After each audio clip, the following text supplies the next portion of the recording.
Hello, literary travelers. Welcome to Literary Journeys with River. In today's video, we bring you an illustrated summary of the first story in Sarah J. Maas's The Assassin's Blade, titled The Assassin and the Pirate Lord. This book immerses us in the events that precede the Throne of Glass series.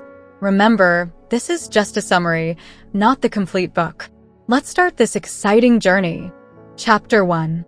In the council room of the Assassin's Keep, Celaena Sardothien lounged in her chair, wearing an elegant crimson silk dress.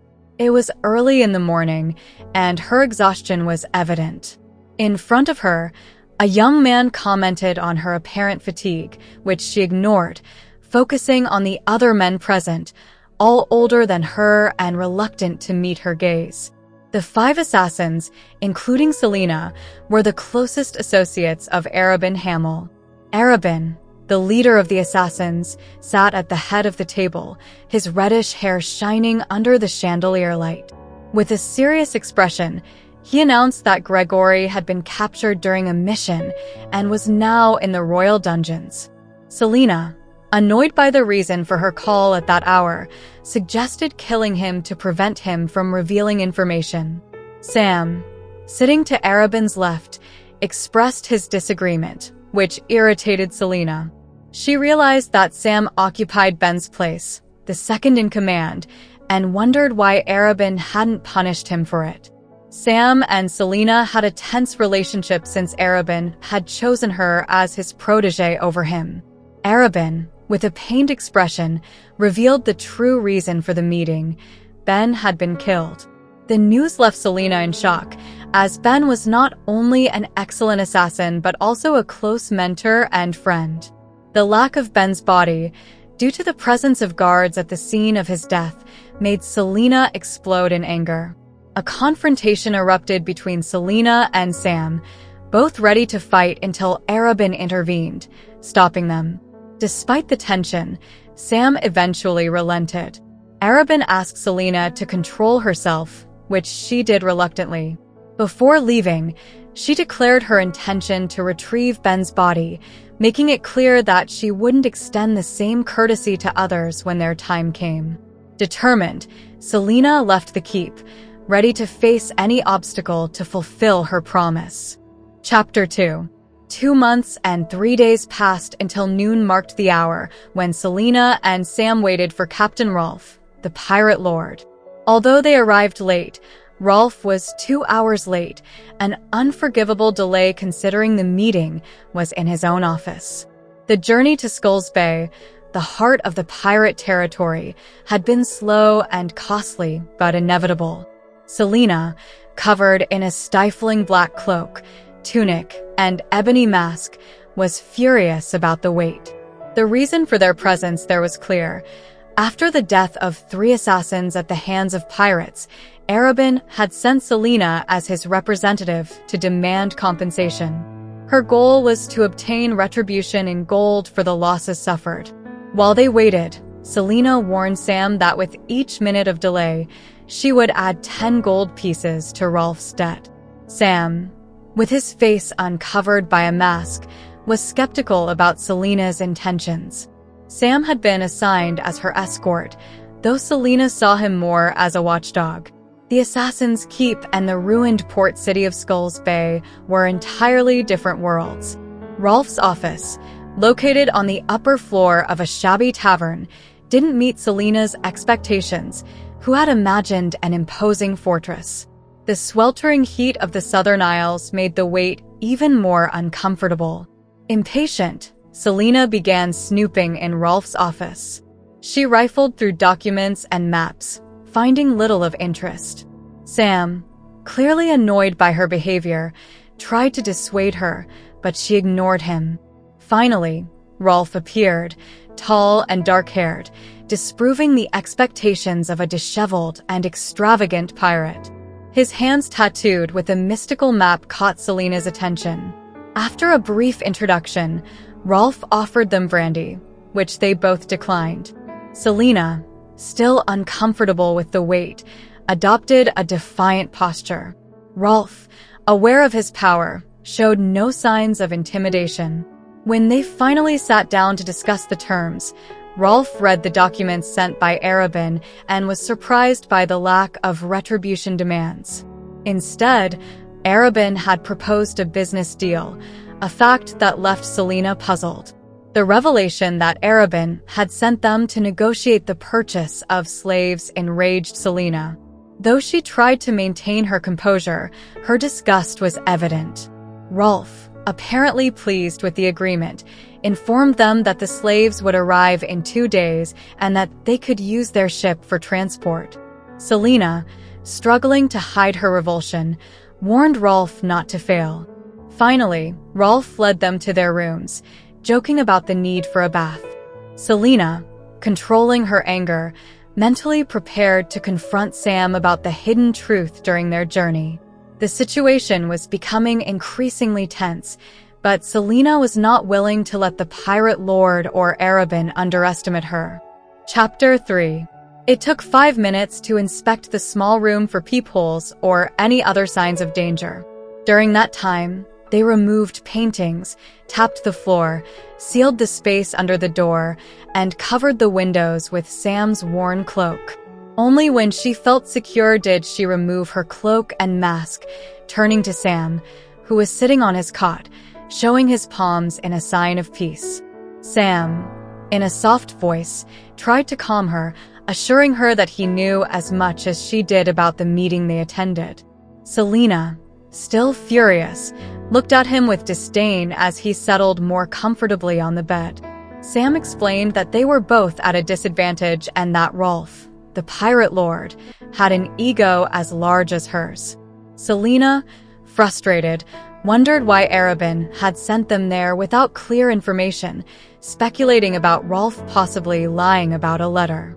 As she walked around the room with her black boots resonating on the uneven floor, Celaena reflected on Arobynn's hidden motive, especially regarding the slave trade, something she considered unworthy. She remembered how much Arobynn had spent on her education and luxuries, wondering if he really needed more wealth. The conversation turned to the bathroom, where after a small dispute, Celaena ensured she would be the first to use it. Later, during an awkward dinner with Rolfe and other pirates, Celaena felt frustrated about not being able to eat due to her mask. Rolfe, noticing her discomfort, made sarcastic comments, which she returned with veiled threats. The dinner continued with palpable tensions, Sam and Celaena exchanging kicks under the table, and Sam trying to divert the conversation towards Rolfe to prevent Celaena from overreacting. Rolfe, showing his scars and the tattooed map on his hands, revealed a past of struggles and conquests, similar in brutality to Celaena's. As the conversation became more tense, Sam tried to lighten the situation with witty comments, but Celaena continued to feel disdain towards the pirate. Rolfe, on his part, advised Celaena to watch her back, hinting that Sam might betray her. That night, in the darkness of their room, Sam and Celaena discussed the seriousness of Rolfe's threats. Sam laughed at the idea of killing her, assuring her that Arobynn would skin him alive if he returned without her. The conversation ended with Sam falling asleep while Celaena remained vigilant, contemplating her situation and the possibility of revealing her identity, but deciding it was wiser to keep the mystery for now. Chapter 4. Even when it was her turn to sleep, Celaena couldn't fall asleep. During the hours she stood guard in her room, one thought became increasingly disturbing: the slaves. If Arobynn had sent someone else, perhaps if it were a business she had learned about later, it wouldn't have affected her as much. But sending her for a shipment of slaves, people who had done nothing wrong, who had only dared to fight for their freedom and the safety of their families. How could Arobynn expect her to do this? If Ben were alive, he would have been her ally. Ben, despite his profession, was the most compassionate person she had ever known. His death left a void that Celaena didn't believe could ever be filled. That night, she sweated so much that the sheets felt damp, and she slept so little that by dawn, She felt as if she had been trampled by a herd of wild horses. Sam finally shook her awake, pushing her roughly with the hilt of his sword and commenting that she looked awful. Celaena, annoyed, decided that would be her mood for the day. She got up, went to the bathroom, and slammed the door. When she came out, feeling fresher, she made a clear decision. There was no way in any of the realms of hell that she would transport those slaves to Rifthold. Rolfe could keep them all, but she wouldn't be the one to take them to the capital. She had 2 days to figure out how to sabotage the deal between Arobynn and Rolfe and get out alive.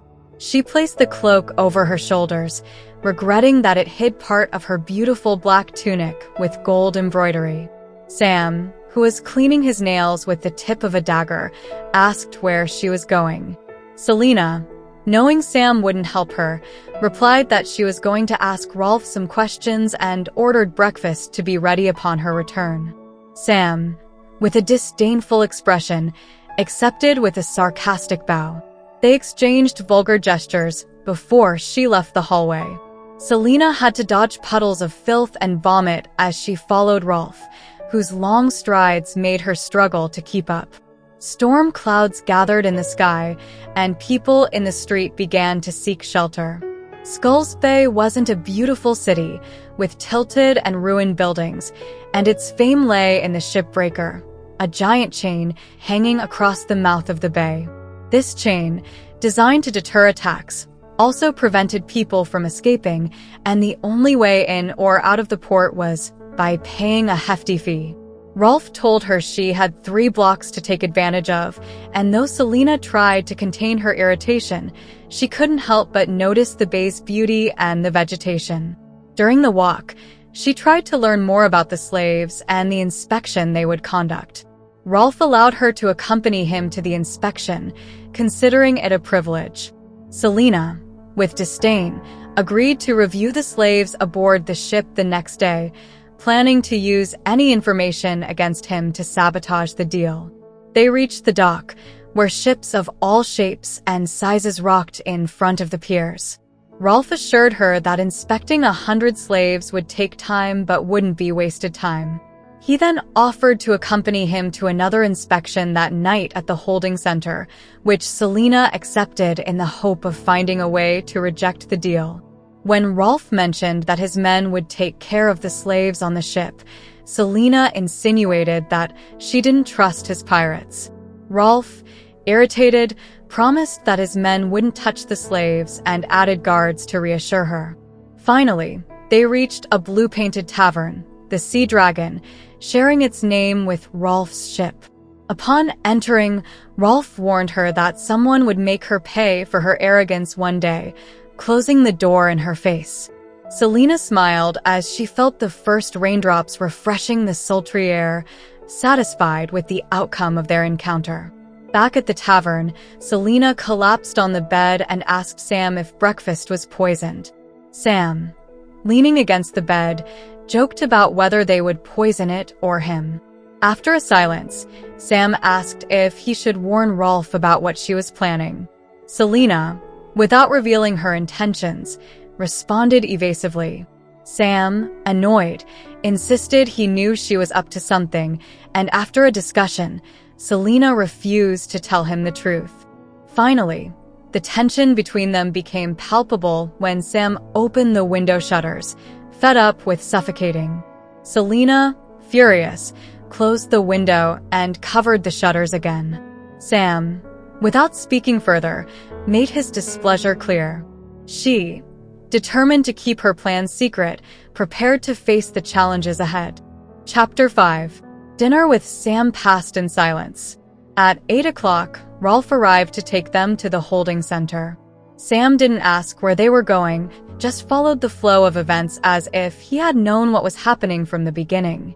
The holding center was a huge wooden warehouse, whose air loaded with instinctive warnings for Celaena only intensified as they approached. Inside, the stench of unwashed bodies permeated the air. The intense light of torches and chandeliers made her blink, taking a few seconds to comprehend the scene before her. Rolfe advanced determinedly among the cells filled with slaves toward a spacious area at the back. There, a man from Alwi stood before 4 pirates. Sam exhaled and paled at the sight of the prisoners in miserable conditions, some clutching their children, others staring in fear. Celaena's heart raced. Adarlan's conquest hadn't broken the spirit of resistance, and these prisoners proved it. Alwi, in particular, had suffered greatly. Although their king ceded to Adarlan, their soldiers continued to fight in the resistance. Rolfe addressed the Alwi prisoner, naked and battered. Captain Fairview explained that he had fought, suggesting he would be sold in Belhaven for forced labor. Anger coursed through Celaena upon hearing the contempt in Fairview's words, wanting to draw her sword until Sam held her hand, a gesture that anyone might see as affectionate but was a firm warning. Sam, trying to calm the situation, asked how many slaves would be considered useful. Rolfe explained that the slaves would be distributed among various cities according to needs and that children would be treated differently. When Celaena asked about the children's fate, Rolfe mentioned the possibility of them being sold to brothels, which enraged Sam. His personal history with his mother, sold to a brothel at a young age, made him particularly sensitive to this atrocity. Celaena decided that sabotaging the deal wasn't enough. The sight of the slaves in the warehouse made her decide to free them. Despite the danger, she knew she had to do it. She dismissed Rolfe, indicating her interest in the cargo the next day. With one last glance at the Alwi slave, she left the warehouse. On the beach, far from Skulls Bay's lights, Celaena let her anger take over, removing her mask, cloak, boots, and tunic, enjoying the breeze. Sam followed her, demanding to know her plan. He tried to stop her, but Celaena, furious, attacked him. After a fight in the sand, Sam managed to pin her down. His plea to stop and promise not to attack him again made her reconsider. She promised to stop fighting, and Sam let her go. Both, soaked and covered in sand, discussed their plans. Celaena confessed her intention to free the slaves. Sam, surprised, understood her determination and, although he recognized the risk, decided to support her. The plan Celaena had devised to free the slaves was dangerous, but feasible. As they planned, Sam questioned the reasons behind Arobyn's sending them. He suspected there was more at stake and suggested the possibility that Arobyn wanted them out of Rifthold for a while. Celaena, though initially defensive, couldn't help but feel the shadow of doubt. Finally, Sam suggested running away, but Celaena knew Arobyn would hunt them to the ends of the earth. They decided to focus on freeing the slaves first. Sam said goodbye, reminding her they had to inspect Arobyn's slaves the next day and needed rest. Celaena stayed on the beach, contemplating the past and her uncertain future. Walking back, she reflected on her limited options and her identity as Adarlan's assassin, heir to Arobyn Hamel. As she headed to the tavern, a cold and familiar breeze reminded her of her distant home, Orinth. Nostalgia and the reality of her situation accompanied her on her long walk back. Chapter 6. After another night of stifling heat and no sleep, Celaena and Sam spent the day walking the streets of Skulls Bay. Though they kept a leisurely pace, stopping at street vendors' stalls and shops, they reviewed every detail of their plan. From the fishermen at the docks, they learned that the rowboats belonged to no one in particular and that the next day's tide would come in just before dawn, an advantage compared to noon. Sam, flirting with the prostitutes, discovered that Rolfe sponsored celebrations for his pirates that lasted days, though he refused to share other details with Celaena. From a half-drunk pirate, she obtained crucial information about the ships that would transport the slaves, the number of guards, the type of weaponry, and where they kept their cargo locked up. At 4 in the afternoon, Celaena and Sam were aboard the ship promised by Rolfe, watching the slaves stagger on deck. 93 in total, mostly young men, some women of various ages, and a handful of children. Rolfe approached, and though Celaena reproached him for the smaller number of slaves, he explained that 7 had died on the journey. Celaena contained her rage, and Sam intervened, asking how many slaves they could anticipate losing on the way to Rifthold. Rolfe, irritated, responded that there was no way to predict it. They just had to give them food and water. As the pirate lord addressed his guards, Celaena and Sam continued observing the inspection of the slaves, commenting on their physical condition and possible value in Rifthold, though each word tasted bitter.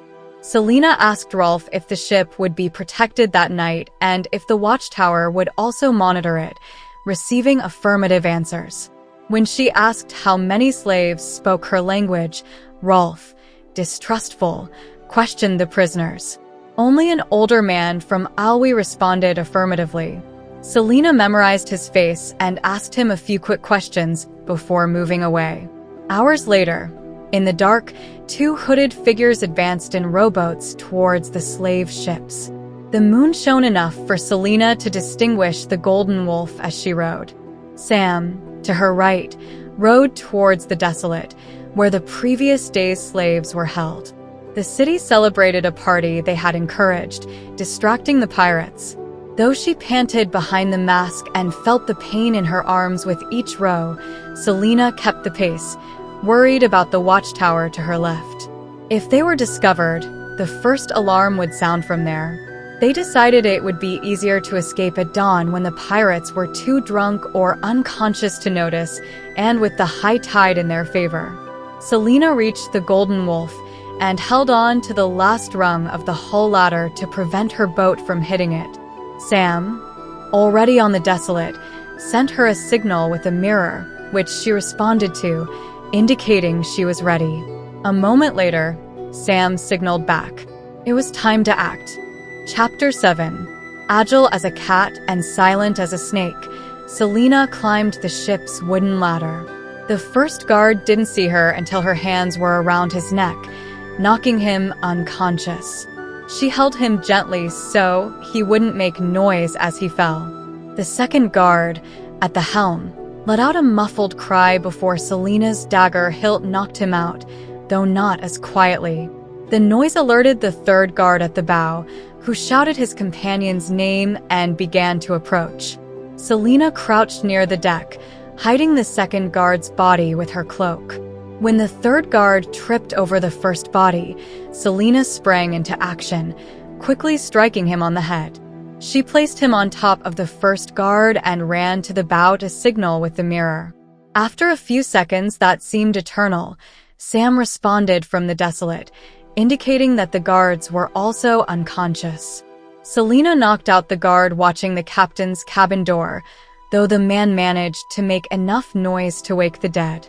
Ignoring the sound, she entered Captain Fairview's office, who screamed upon seeing her. She gagged and tied him up in the dungeon, aware that his cooperation would be the only thing keeping him alive. In the cargo hold, the stench almost brought Celaena to her knees. The slaves were chained to the floor in such a cramped space that they could barely move. Most murmured at the sight of the lantern light Celaena carried. She took the key ring from Captain Fairview and began freeing the prisoners, starting with Dia, who would serve as a translator. Dia, trembling, agreed to help her. As the other slaves began to be freed, Celaena explained the plan. They were to wait in the hold until dawn, when she and Sam would create a distraction in the town, allowing the ships to escape. Captain Fairview would guide the slaves through the Dead Islands, under threat of death if he gave false information. A murmur ran through the hold as the slaves were freed. Dia, translating everything Celaena said, was surprised but willing. When a woman asked about the chain blocking the bay's exit and how they would navigate the ship, Celaena explained that she and Sam would take care of the chain and that the sailors and fishermen among the slaves would receive instructions from the captain. After ensuring Dia understood his task of communicating with the slaves on the Desolate, Celaena headed to the deck. Accompanied by Dia, who wore John's cloak and weapons, they found Sam waiting in silence. With oars in hand, Sam and Dia began rowing towards the other ship, while Celaena followed her course. On the way back to the docks, Sam asked if Celaena was nervous. She lied, saying no, and he did the same. Skull's Bay City shone with golden lights and the cheers of pirates celebrating their feast. Celaena smiled, ready to unleash hell. Chapter 8. In the middle of a bustling tavern, Rolfe and Sam were engrossed in a drinking game, pretending to be drunk while Celaena, behind her mask, watched amused. Despite the stifling heat and the pungent smell of sweaty bodies, Sam's facade of fun was convincing, with beer constantly spilling from a small hole in his mug. The tavern was a vibrant chaos, with musicians playing in the corner, pirates exchanging stories, peasants gambling, and prostitutes moving between tables. Rolfe, satisfied and somewhat drunk, enjoyed the camaraderie while Sam maintained his act. Celaena, laughing under her mask, ordered another round and made sure Sam continued his ruse of drinking without actually consuming the liquor. The conversation between Rolfe and Celaena took a more serious turn when he asked if he could ever see her face. Celaena promised that if Rolfe and his master earned enough money, she would show him her face, sealing the deal with a handshake. At that moment, a card game began that would last until dawn, filled with laughter, songs, and exaggerated tales. As the night progressed, the tension in the tavern intensified. Rolfe, annoyed by losing at cards, didn't suspect the situation was about to spiral out of control. Celaena, in cahoots with Sam, triggered a fight by spilling a pirate's drink on another, sparking a brawl in the tavern. Amid punches, drawn swords, and total chaos, Celaena made her way through the crowd, avoiding serious injuries while keeping the fight alive enough to distract everyone. When she finally left the tavern, she found a full-blown brawl in the streets. Pirates and other inhabitants of the place were fighting wildly. In the midst of the chaos, Rolfe's voice tried to restore order, but his attempt was brief and unsuccessful. Celaena, laughing, headed to the rendezvous point with Sam. Sam, with a bloody nose but a triumphant expression, waited for her in an alley. They briefly discussed the success of their plan before preparing for the next phase, disabling the chain and the catapults before dawn. As they headed towards the docks, a suspicious Rolfe emerged from the shadows, interrupting their advance with a question that indicated the situation was far from resolved. Chapter 9. Celaena watched the bay from the slope of the street, where two slave ships remained motionless. The mast-breaking chain was nearby, visible from her angle, as well as for Rolfe, the pirate lord. The dawn began to tint the sky gray, and she tilted her head toward Rolfe, implying her preference to avoid getting involved in the impending mess. Rolfe, with a sarcastic smile, accused her of having started the fight that had erupted, prompting a disapproving look from Sam. However, Rolfe wasn't willing to let them go without a confrontation. Rolfe drew his sword, revealing the dragon's eyes that gleamed in the growing light. Though Sam tried to calm the situation, Rolfe advanced towards Celaena, hinting that she had been looking for trouble since her arrival. Celaena, noticing movement on the ships, knew the moment had come. Trying to distract Rolfe, she dropped her mask and removed her hood, revealing her golden hair. The surprise on Rolfe's face was evident, but the situation didn't improve. As the oars began to move, Sam took advantage of the distraction to run towards the watchtower. Celaena and Rolfe began circling each other, with Rolfe trying to discern the true motive of her presence. In a quick and tense confrontation, Celaena managed to distract him long enough, allowing Sam a chance to lower the chain that trapped the ships in the bay. Rolfe, enraged, attacked Celaena, who agilely blocked his blows, though she suffered a wound on her right arm. The situation in the bay was critical, with the slave ships rowing toward the chain and the pirates running toward the docks. Sam, Ahead in his race to the tower, had the responsibility of freeing the chain.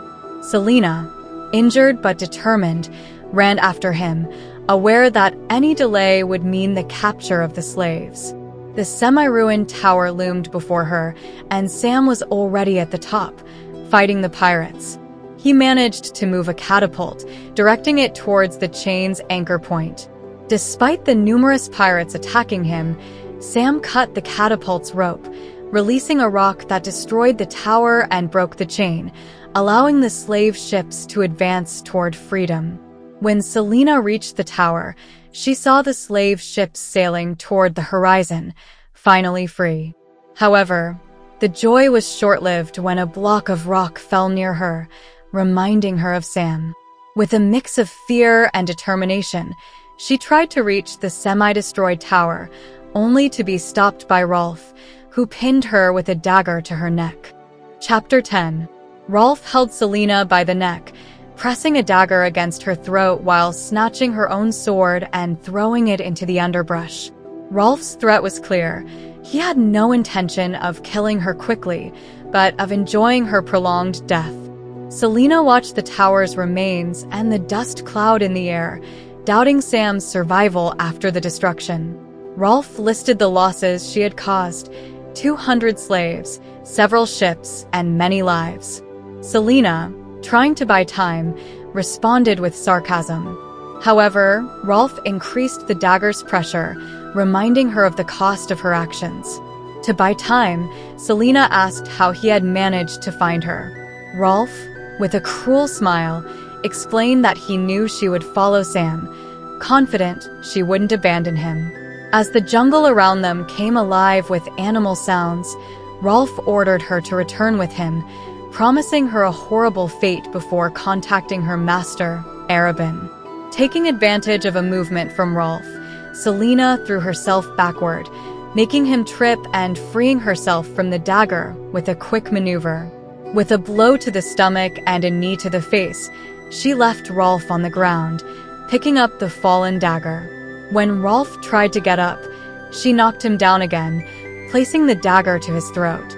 With the situation under control, Celaena presented 2 documents that Rolfe had to sign. One was a letter to Adarlan, indicating that there would be no deal and warning of future reprisals if he continued with the slave trade. The second document prohibited Rolfe and his men from trading slaves under penalty of death. Rolfe resisted, but Celaena reminded him that she already knew his signature and had his seal, stolen earlier. Rolfe, furious but defeated, signed the documents. With that, Celaena quickly knocked him out and headed to the tower in search of Sam. The tower was in ruins, filled with corpses and debris. Shouting Sam's name, Celaena began to move the remains, her hands bleeding from the effort and pain. Finally, Sam appeared through the dust, covered in wounds and gray dust but alive. Celaena, relieved and grateful, hugged him tightly. Though Sam initially tensed, he then returned the embrace, providing a rare moment of comfort for both. After the emotional encounter, Celaena warned Sam not to reveal the hug to anyone, jokingly threatening him. Sam, laughing, suggested it was time to go home. Celaena, with a smile, agreed, ready to leave the bay and the hardships they had faced behind. Thank you for joining us on this journey through the assassin and the pirate lord. If you enjoyed the video, don't forget to like and share it. Also, subscribe to the channel for more illustrated summaries of your favorite books. What part of the story surprised you the most? Who do you consider the most intriguing character? Leave your responses in the comments. See you next time, literary travelers.